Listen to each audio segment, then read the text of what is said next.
Welcome back to Life Stories Network. If you have ever felt unwanted in your own family, this story will hit close to home. What I am about to share started with a single message from my mom, a message that changed how I saw myself, my childhood, and my place in the world forever. I was sitting alone in my apartment when my phone buzzed. I remember the silence around me, the kind that feels heavier at night.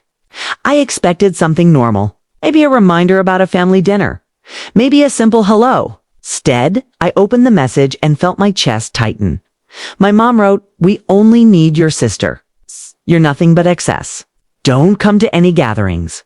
I read it once. Then again, my hands started shaking. It felt unreal, like I was reading words meant for someone else. Growing up, I always knew my sister was the favorite. She was louder, more confident. She did everything right in my parents' eyes. I was the quiet one, the kid who stayed out of trouble and tried too hard to be helpful. I thought if I kept my head down and showed respect, things would balance out one day.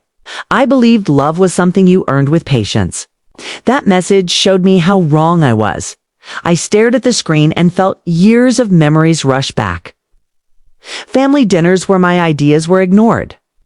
Birthdays where my gifts felt like afterthoughts. Moments when my sister spoke over me and everyone laughed while I learned to stay silent. I told myself it was normal sibling stuff. I told myself not to be dramatic. But that message stripped away every excuse I ever made for them. The worst part was not the insult. It was the certainty in her words. There was no anger, no argument, just a cold decision. As if they had already discussed it and agreed. I was excess, unneeded, disposable. I sat on the edge of my bed and felt something break inside me. Not loudly, quietly. The kind of break that leaves you numb instead of angry. I wanted to reply. I typed and erased the same sentence over and over. What do you even say to your own mother when she tells you that you do not belong? I thought about calling her. I imagined her voice, calm and firm, explaining why this made sense to her. I realized I did not want answers. I wanted comfort.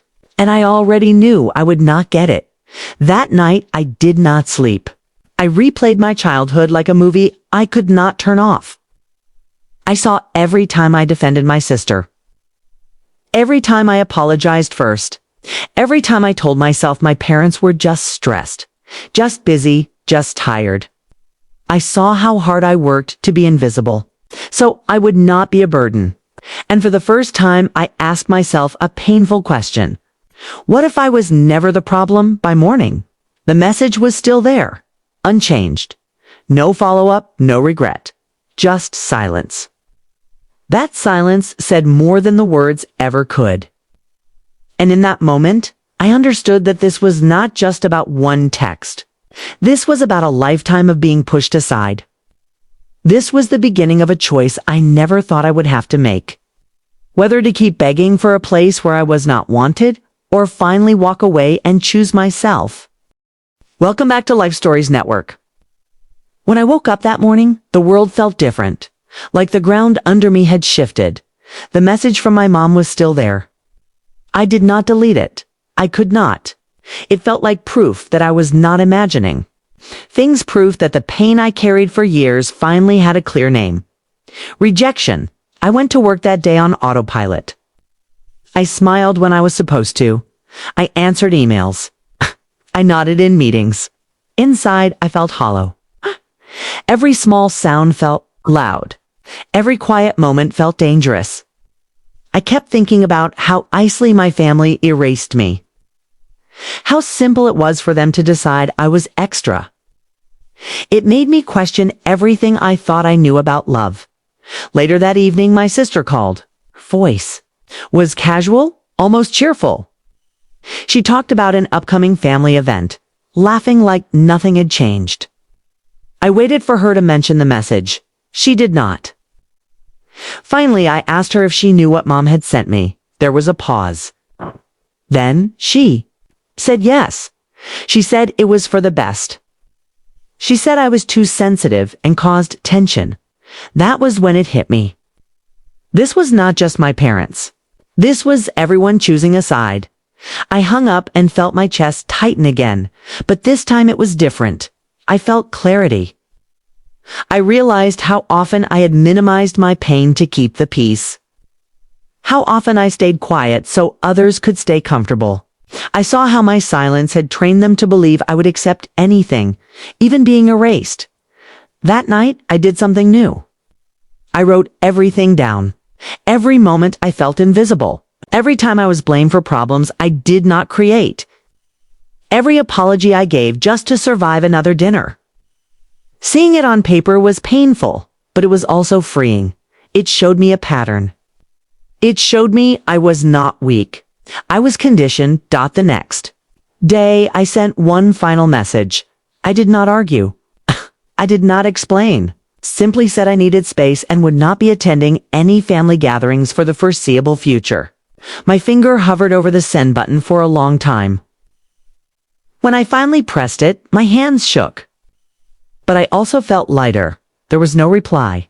And strangely, that confirmed everything. For the first time, I stopped chasing their approval. I started asking myself what I needed to heal. I reached out to friends who had always shown up for me. I booked my first therapy session. I allowed myself to grieve the family I wished I had. Walking away hurt. It still does. But staying hurt more. I am learning that being related does not guarantee love. And sometimes choosing yourself is the bravest thing you can do. This was not the end of my story. It was the moment I finally stopped living as excess and started living as enough. Welcome back to Life Stories Network. The days after I stepped away from my family were quiet, almost too quiet. At first, the silence scared me. I had spent my whole life reacting to their moods, their expectations, their disappointment. Without that noise, I felt lost. I kept reaching for my phone, expecting another message, another reminder that I did not belong. None came. Instead, something unexpected happened. I started to breathe easier. I noticed how tense my body had been for years. My shoulders slowly relaxed. I slept through the night for the first time in a long while. I realized how much energy I had wasted trying to earn love from people who decided long ago to withhold. That realization hurt, but it also gave me power. Therapy helped me name what I went through. Emotional neglect, favoritism, conditional love. Hearing those words was heavy, but they made things clearer. My therapist told me something I will never forget. She said being excluded hurts because humans are wired for connection. That pain does not mean you are weak. It means you are human. For once, my feelings made sense. I started building a new version of family. Friends who checked in without being asked. People who listened without judging. People who celebrated my wins without competition. I learned that family can be chosen. It can be built slowly, honestly, and safely. That truth changed how I saw my future. Months later, my mom sent another message. Short, neutral, no apology. Just an update about my sister. I stared at it for a long time. Then I put my phone down. I did not reply. Not out of anger. Out of self-respect. I finally understood that closure does not always come from others. Sometimes you give it to yourself. If you are listening to this and feel unwanted, hear me clearly. You are not excess. You are not too much. You are not the problem. Some people cannot love beyond their limits. That is about them, not you. Walking away does not make you heartless. It means you chose to survive. Thank you for spending this time with me on Life Stories Network. If this story touched you, know that you are not alone. Your presence matters. Your story matters. And you deserve a place where you are wanted, valued, and loved.